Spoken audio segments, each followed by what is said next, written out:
한 절 보려고 하는데요. 오늘은 일종의 서론입니다. 우리 함께 하나님의 말씀 찾아서 읽겠습니다. 매우 찾기 어려운 책이죠. 창세기 1장 1절과 2절. 구약성경책 첫 번째 페이지입니다. 창세기 1장 1절과 2절. 찾으셨으면 우리 다 같이 함께 읽겠습니다. 시작. 태초에 하나님이 천지를 창조하시니라. 땅이 혼돈하고 공허하며 흑암이 깊음 위에 있고 하나님의 영은 수면 위에 운행하시니라. 아멘.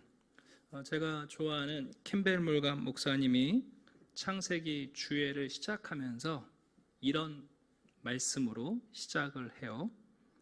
본서를 시작하는 첫 문장은 태초에 하나님이 천지를 창조하시니라. 이 첫 문장은 보이는 것은 나타난 것으로 말미암아 된 것이 아니니라. 히브리서 11장 3절 말씀이죠. 이 말씀에 대한 해석이며 보이는 것들을 구체적으로 설명해 주는 말씀이다. 그리고 사실상 이후에 나오는 모든 성경 말씀은 만물의 기원을 선언하고 있는 이 말씀에 비추어서 읽어 나가야 한다. 창세기 1장 1절이 얼마나 중요한가?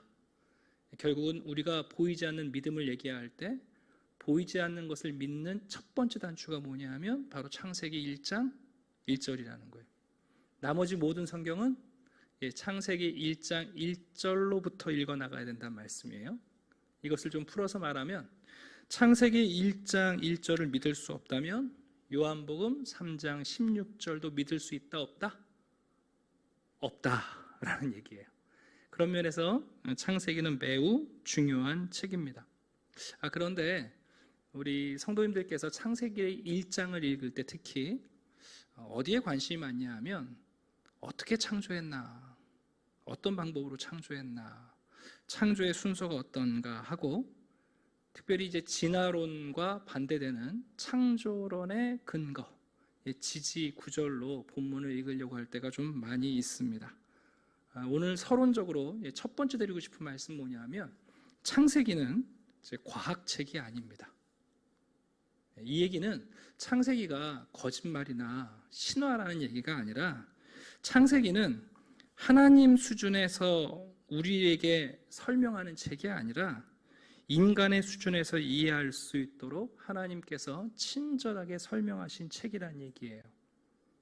이걸 좀 쉽게 예를 들어 드리면 어제 하늘에서 뭐가 내렸어요? 눈이 내렸어요. 그럼 이제 여러분들 아이들한테 엄마 눈이 뭐예요? 그럼 여러분 어떻게 설명하실 거예요? 이 땅에 있는 액체가 수증기가 돼가지고 기화해서 여러분 이렇게 해서 뭐 냉기류를 만나게 되면 뭐 이렇게 설명하십니까? 아니죠. 하늘에서 하얗고 차가운 게 내려온다. 그게 눈이다. 이렇게 설명하잖아요. 여러분 창세기를 읽으면서 창세기를 과학적 그리고 수량적 계측적으로 이해하려는 것은 우리가 하나님을 오해하는 거예요. 창세기 1장은 마치 어린아이에게 눈을 설명할 때에 그것을 과학적이고 정밀하게 설명하는 데 목적을 두지 않고 그 눈이 가지고 있는 이미지, 형상, 사실을 전하기 위해서 엄마가 하늘에서 하얀 차가운 게 내려오는 거야 라고 설명하는 것처럼 창세기 1장은 그런 면에서 하나님이 우리에게 하시는 설명이에요. 이것을 칼빈은 노골적으로 말했어요. 뭐라고 말했냐 하면 천문학과 그 외에 심오한 학문을 배우고 싶어하는 사람은 다른 곳에 가게 해라 그랬어요. 그러면서 어떻게 표현했냐면 창세기는 배우지 못한 사람을 위한 하나님의 말씀이다 그랬습니다. 여러분 이거 참 좋은 말씀인 것 같아요. 여러분 창세기는요 논문이 아니에요. 네이처지 과학 잡지가 아니잖아요. 창세기는 배우지 못한 사람들을 위한 거예요. 평범한 관찰자들을 위한 배려의 기록이지 이것이 정확한 설명을 제공하려는데 목적이 있지 않아요. 칼빈만 이렇게 말한 게 아니고 우리가 잘 아는 어거스틴 있지 않습니까? 모니카 어머니의 아들 어거스틴도 이 창세기를 이렇게 설명했어요. 이 날들은 우리가 생각해내기 극히 어렵거나 아마도 불가능한 그런 종류일 것이다. 우리의 일반적인 날들은 해가 지지 않고는 저녁이 오지 않으며 해가 뜨지 않고는 아침이 오지 않는다. 그러나 처음 3일은 해 없이 지나간 것을 알게 된다. 넷째 날에 해가 만들어졌다고 기록되어 있기 때문이다. 한국 성도님들은 창세기의 이 6일 동안의 창조를 철저히 24시간으로 이해하려는 경우가 많이 있어요. 왜 그런가?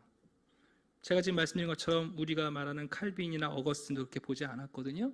왜 그렇게 봤냐면 세대주의 영향 때문에 그래요. 지금 한참 그 BTJ 열방센터 문제될 때 그들의 신학적 기초가 세대주의라는 거 여러분 들어보셨을 거예요. 세대주의는 성경에 나오는 모든 날짜를 우리가 카운트하는 시간 개념으로 이해하는 거예요. 그러다 보니까 종말론을 얘기할 때도 성경의 모든 역사를 7,000년으로 계산하고 1,000년 이렇게 계산하다 보니까 하나님께서 우리에게 말씀하고자 하는 배우지 못한 사람들을 위한 설명을 우리는 우리가 이해할 수 있다고 착각하는 그런 모습들이 있는 거죠. 그래서 제일 먼저 창세기를 읽어가실 때 특별히 1장부터 11장까지 기원에 대한 이야기를 이 기록을 읽어나가실 때 창세기를 과학책으로 읽으시면 된다 안 된다? 안 된다.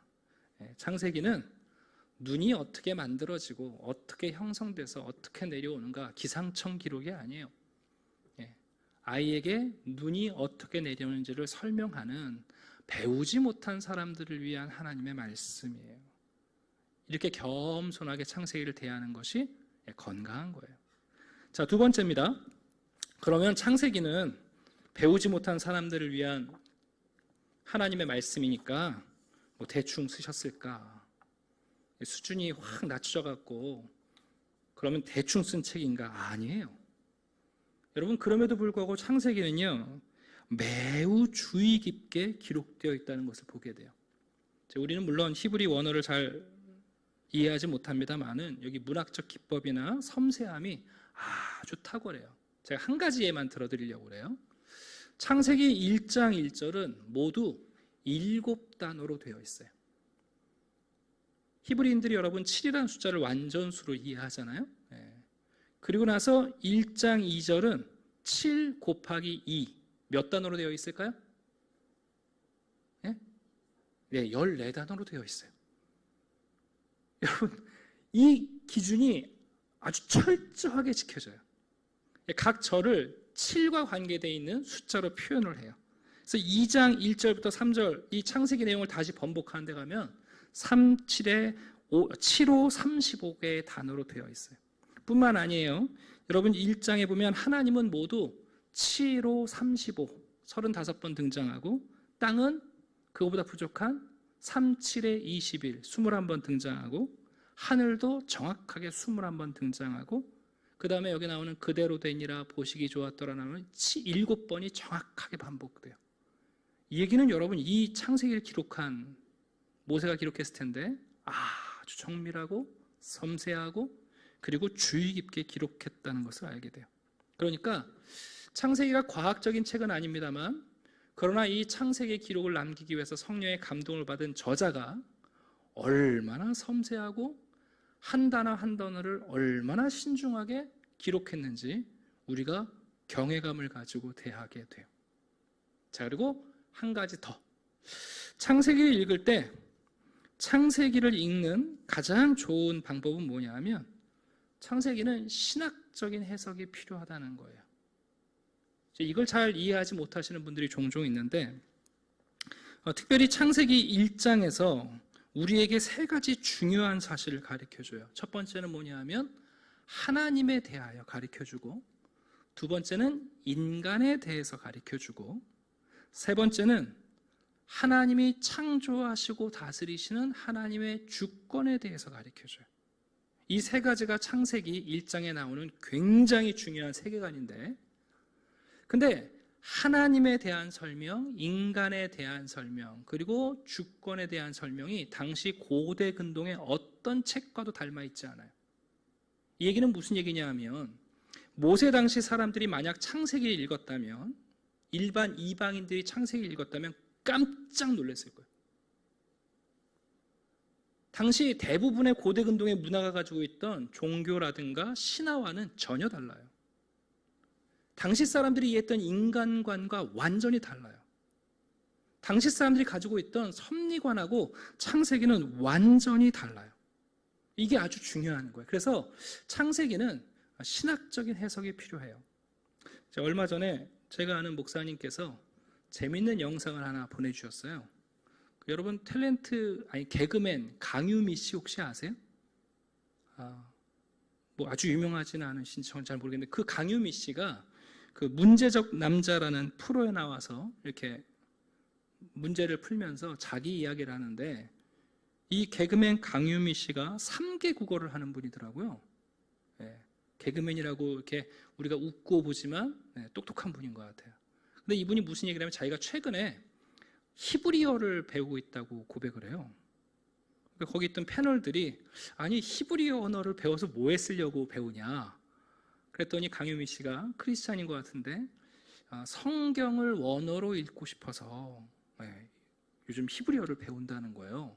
그러면서 그 프로에서 창세기 1장 1절을 히브리어로 암송하더라고요. 되게 도전도 되고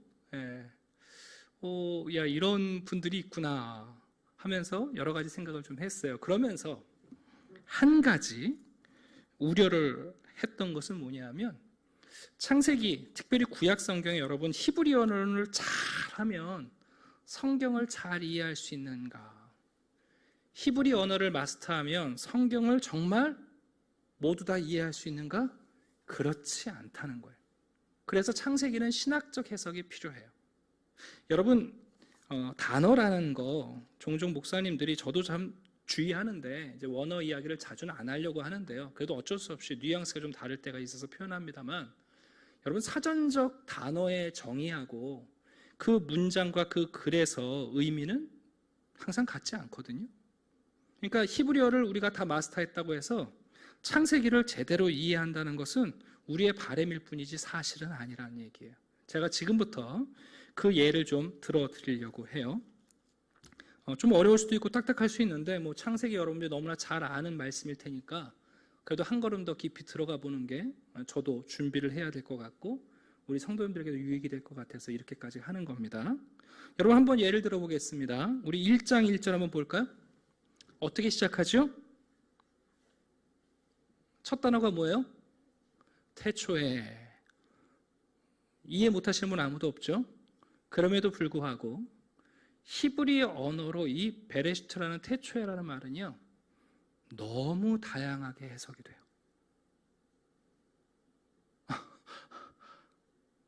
너무 복잡해서 여러분들한테 다 설명할 수 없을 정도고요. 그 중에 대표적인 해석 4가지만 제가 한번 설명을 해볼게요. 먼저 이 태초에라는 말을 주절, 독립절로 이해하는 해석이 가능해요. 이 얘기는 한 단어이지만 이 단어 자체가 한 문장이라는 거예요. 그러면 이 단어 뜻 그대로 태초에, 그냥 말 그대로 태초예요. 근데 이렇게만 해석되는가? 아니에요. 이 태초에라는 단어 베레시트는 부정형 명사로도 해석될 수 있어요.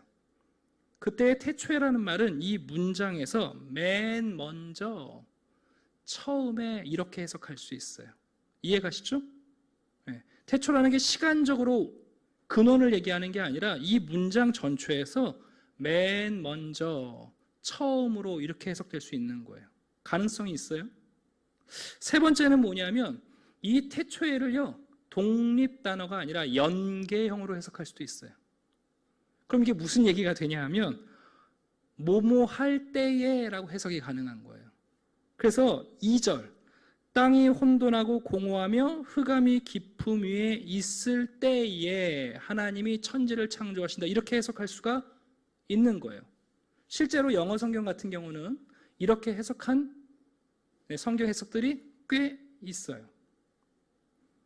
그리고 마지막으로 뭐냐면 연계형 중에서도 2절과만 연계된 게 아니라 3절과 연계되어 있다고 생각하면 2절은 삽입구로 변해요.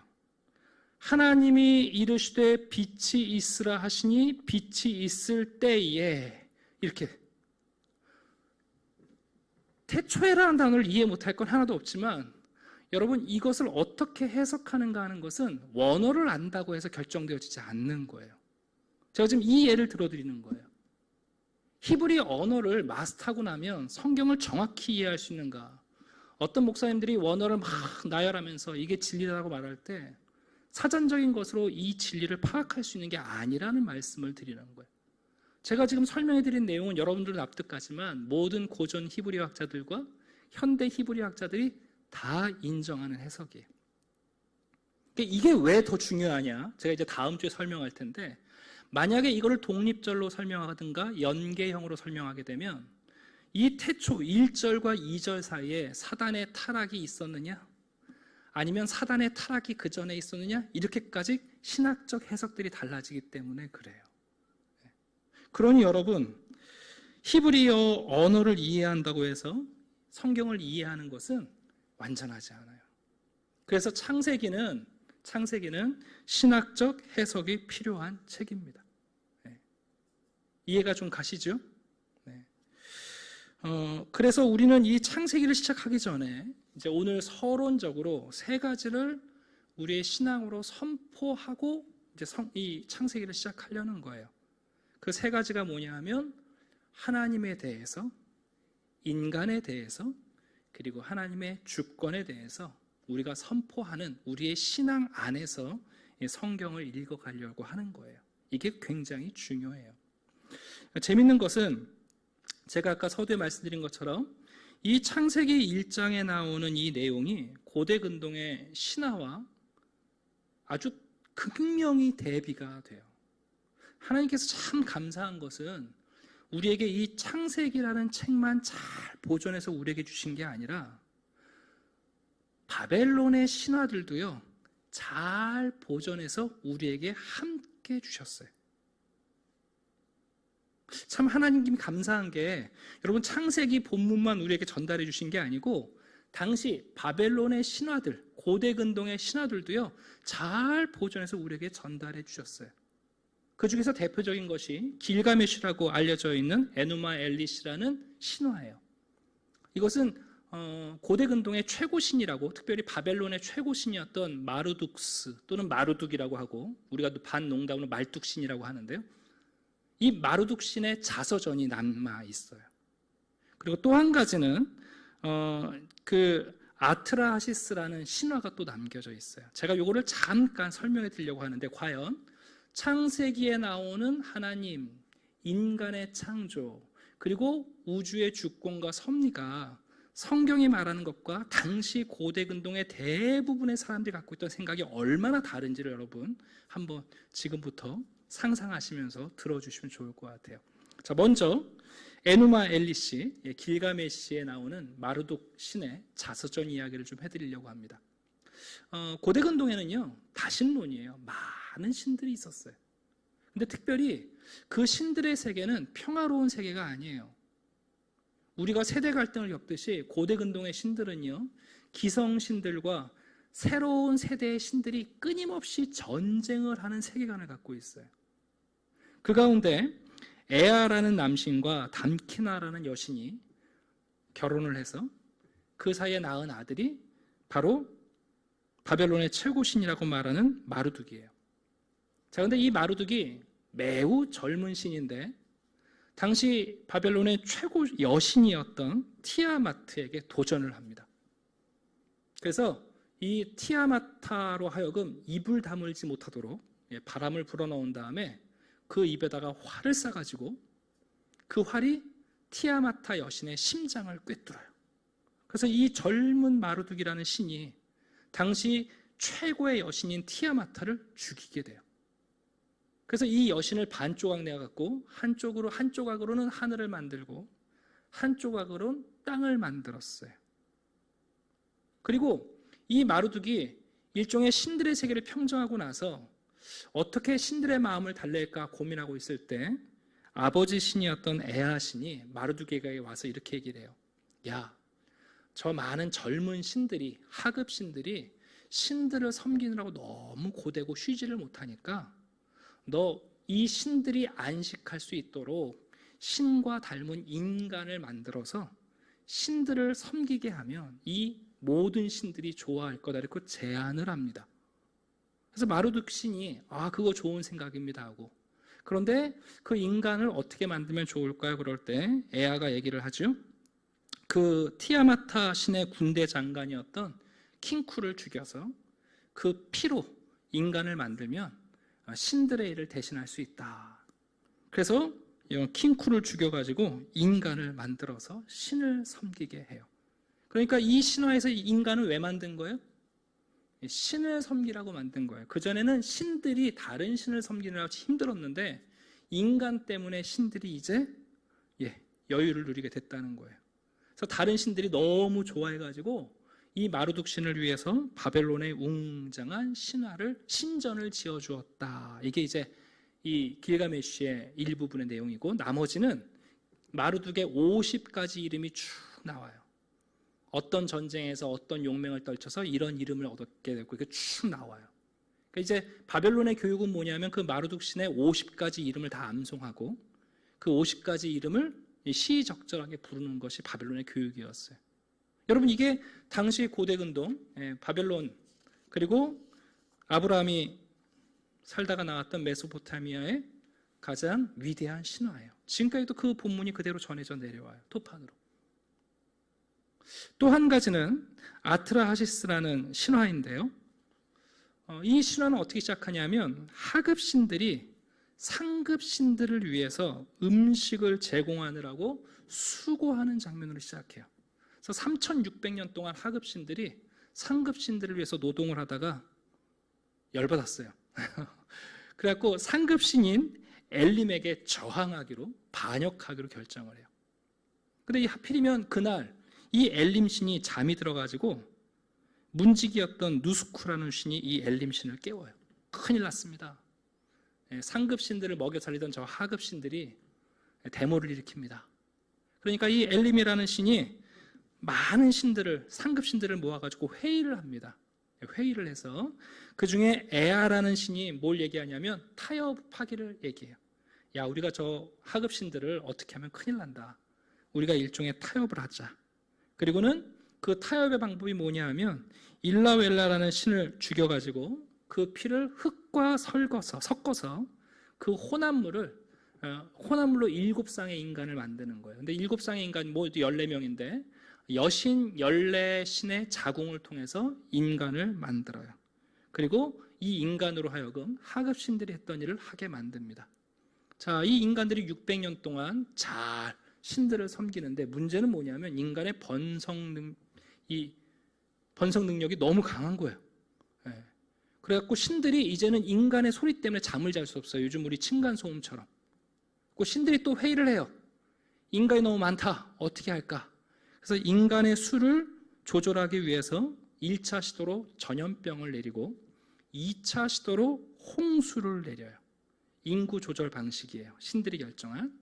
그리고 그 이후로도 전염병과 홍수는 빈번해 찾아온다. 이게 이제 두 번째 대표적인 신화인 아트라하시스의 내용이에요. 재밌으시죠? 자, 여러분, 이게 당시 고대 근동 사람들이 갖고 있던 신에 대한 생각, 세계 창조에 대한 생각과 섭리에 대한 생각과 인간 창조와 인간의 존재 목적에 대한 이해예요. 자, 그런데 이런 신화에 익숙했던 사람들이 여러분 창세기에 들어와서 창세기를 읽는다고 생각해 보세요. 이건 놀랄 노자예요. 어떤 면에서 여러분 창세기는 당시의 신화적인, 당시의 종교, 당시의 문화와 아무것도 맞지가 않아요. 여러분 창세기는 한 분 하나님을 얘기해요. 고대 근동의 수많은 남신과 여신들, 그들 가운데 알력과 다툼, 경쟁 아니에요, 여러분. 창세기는 한 분 유일하신 신을 얘기해요. 이문열 씨가 쓴 사람의 아들이라는 소설에 보면 자그마치 14페이지인가에 걸쳐서 이 고대근동의 신들의 이름이 쭉 나열됩니다. 보통 안 읽고 넘기시죠? 여러분, 그렇게 많은 신들이 있는데 여러분, 창세기는요, 아니에요. 딱 한 분밖에 없대요. 여러분, 이거 파격이에요, 여러분. 네. 뿐만 아니라 고대 근동의 사람들은 신들은 서로 다투고 불화한다고 생각했어요. 그리스 로마까지도 똑같지 않습니까? 올림푸스의 신들도 여러분 갈등하고 경쟁하고 질투하고. 근데 여러분, 창세기에 보시면 하나님은 어떤 분이시냐면 평화예요. 네. 특별히 창세기를 보면서 우리는 그 어떤 전투를 벌이는 장면도 우리는 상상하지 못해요. 하나님과 다툴 대상이 있어요? 없어요? 없어요. 네. 특별히 창세기에는 인간과 동물이 모두 채식을 합니다. 도축이 없어요. 죽음이 없어요. 고대 근동의 신화는 여러분 끊임없이 죽음이에요. 신들이 신들을 죽이고 신들이 인간을 죽이고 심지어 신들이 신을 죽여서 그 죽음의 결과로 인간을 만들잖아요. 근데 여러분, 창세기를 보시면 죽음이 없어요. 이건 진짜 여러분 너무나 다른 세계관이에요. 한 걸음 더 나아가 왜 인간을 창조했는가? 고대 근동의 대부분의 인간 창조는요, 신을 섬기기 위한 거예요. 신들의 노동력을 대신하기 위한 거예요. 신들의 먹을 것을 공급하기 위한 것이 인간의 존재였어요. 근데 여러분, 창세기는 어때요? 아니에요. 하나님께서 세상을 왜 만들고 계십니까? 마지막에 지을 인간을 위해서 6일 동안 아름다운 세상을 갖추시고 그것을 인간에게 선물로 맡기시고 오히려 하나님이 인간을 돌보시고 인간을 섬기세요. 여러분, 정말 달라요. 이런 면에서 여러분, 창세기는요, 당시 어떻게 보면 금서였을 것 같아요. 얼마나 불온한 사상이에요. 예? 신들이 이렇게 많은데 신이 하나밖에 없다 그러고, 신들이 이렇게 끊임없이 갈등하고 전투하는데 평화롭다고 얘기하고, 여러분, 인간이 신을 섬기기 위해서 만들었다고 얘기하는데, 여러분, 여기는 신이 인간을 섬긴다고 얘기하니 얼마나 불온서적이었겠어요, 여러분. 생각해 보세요. 그러므로 우리는 이제 창세기를 시작하면서 적어도 세 가지의 세계관적인 전제, 신학적, 신앙적 고백을 가지고 창세기를 읽어가셔야 돼요. 첫 번째, 하나님은 한 분이시다 하는 거예요. 물론 여기 나오는 하나님이라는 말이 엘로힘이라는 복수형이죠. 그래서 유대인들은 여기 나오는 엘로힘, 왜 하나님이 자신을 복수형으로 하셨는가? 거기에 천사들이 포함되어 있다라고 해석을 하고, 우리 크리스찬들은 아니다, 이건 삼위일체 하나님이다 라고 설명을 해요. 그러나 적어도 하나님은 한 분이세요. 두 번째 꼭 기억하실 것이 뭐냐면, 여러분, 창세기에서 하나님은요, 하나님의 주권을 그 누구와도 나누지 않으세요. 당시 고대 근동의 신들은 여러분 전쟁에서 힘의 경쟁을 하고요, 모여서 회의를 통해서 무엇을 결정하잖아요. 신들의 주권이라는 것이 어떤 신에게 전속되어 있지 않아요. 그럼 여러분, 창세기부터 우리에게 소개되는 하나님은 온전히 주권을 가지신 분이에요. 모든 능력과 모든 힘과 모든 권세가 하나님께만 있어요. 이것을 우리가 전제하고 창세기를 읽어 나가야 돼요. 때로는 사단의 영향력을 갖는 것 같고 악인들이 범람하는 것 같지만 아니에요. 하나님의 주권이 모든 것을 다스리고 통치하신다는 사실을 우리가 믿음으로 고백하고 창세기를 읽어 나가는 거예요. 그리고 한 가지 더, 이제 우리 인간에 대한 바른 이해를 가지고 창세기를 읽어 가셔야 돼요. 고대 근동의 신화의 인간 창조는 우발적이고 우연적이에요. 부수적 사건이에요. 그러면 창세기는 아니에요. 인간을 창조하기로 하신 하나님의 계획은 선한 생각이었고 그분의 성취였어요. 하나님은 우발적으로, 우연적으로, 부수적으로 인간을 만드신 게 아니에요. 더군다나 하나님은 인간을 통해서 자신의 최고의 자랑을 끌어내세요. 자신의 형상을 닮은 존재로서 그 인간을 지으시고 나서 하나님은 심히 좋아하시며 자신의 자랑을 인간에게 두시는 것을 보게 됩니다. 자, 오늘은 창세기의 서론인데요. 여러분, 그래서 다시 한번 말씀드립니다. 창세기 읽어 나갈 때 우리가 꼭 기억할 게 있어요. 원어를 잘 해석하면 본문을 이해하고, 물론 그것도 필요해요. 네. 그러나 정말 중요한 것은 뭐냐면 창세기가 가지고 있는 신앙적 선포예요. 고대 근동의 그 어떤 세계관과 맞지 않는 창세기만의 독특한 신앙이야말로, 이 세계관이야말로 우리들의 신앙의 기초예요. 이게 왜 그렇게 중요한가? 여러분, 그 옛날에만 창세기가 독특한 책이 아니라 우리 시대도 마찬가지예요. 우리 시대에도 창세기는 매우 이단적인 책이에요. 신이 없다고 말하는 이 세상에 우리는 하나님 한 분이 홀로 계신다고 주장해요. 끊임없는 갈등, 선과 악의 싸움, 권력과 힘의 논리 가운데 사로잡혀 있는 우리의 신화에 사로잡힌 우리들에게 하나님의 주권을 선포한다는 것은 놀라운 신앙이에요. 인간을 소모품처럼 생각하고 인간을 도구화하고 인간의 가치를 여러분 폄하하고 혐오하는 우리 시대에 인간이 부수적이고 우연적 존재가 아니라 하나님의 생각과 계획의 완성이고, 오히려 인간이 하나님을 섬기는 것이 아니라 하나님이 인간을 위하여 모든 것을 준비하신다는 이 창세기의 세계관은 우리 시대에도 여러분 어울리지 않아요. 그런 면에서 여러분 창세기는 모든 성경의 시작이요, 우리 신앙의 가장 근본이에요. 오늘 세 가지를 제가 꼭 말씀드렸어요. 하나님은 홀로 한 분이세요. 그분은 그 주권을 누가 나누시지 않아요. 하나님의 다스리심과 통치, 여러분 하나님께만 있어요. 하나님께서 자신의 형상을 따라 인간을 짓기를 원하셨을 때 그 어떤 인간도 부수적 존재가 아니에요. 우연적 존재 아니에요. 우리가 우발적으로 태어난 오발탄 같은 인간이 아니라고요. 여러분, 이것이 우리 시대에 또 다른 신화처럼 우리를 속이고 있을 때 우리는 창세기를 읽어나가며 하나님의 말씀과 하나님의 세계관으로 우리들의 삶을 다시 재조정하는 거예요. 그래서 창세기를 재미있는 옛날 이야기, 물론 재미있어요. 흥미진진해요. 그러나 그 이전에 우리가 이 세 가지를 선포하고 창세기를 읽어나가는 것이야말로 이 창세기 말씀을 주신 하나님의 뜻대로 하나님 말씀을 대하는 비밀이 될 것 같습니다. 기도하겠습니다. 아버지 하나님, 감사합니다. 우리가 미치지 못하는 생각, 우리가 상상할 수 없는 그 첫 출발을 배우지 못하고 어린아이 같은 우리에게 하나님의 비밀을 알려주시니 감사합니다. 이 말씀을 듣고 하나님을 충분히 이해하게 도와주시옵소서. 오직 한 분 하나님이 계시며 하나님이야말로 모든 것을 지으신 창조주이시며 모든 것을 다스리시는 홀로 주권자이심을, 그리고 하나님이 자랑하시는 인간이야말로 부수적이고 우연적 존재가 아니라 하나님의 생각과 하나님의 의지와 하나님의 충만한 역사의 결과라는 사실을 받아들이게 하여 주시옵소서. 우리에게 익숙한 책인 창세기를 수요일마다 주의 말씀을 전하게 하시니 감사합니다.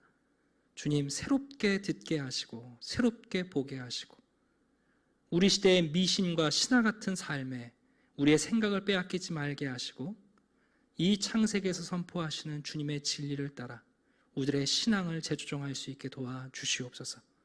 감사드리며 예수 그리스도 이름으로 기도드립니다. 아멘. 우리 주기도문으로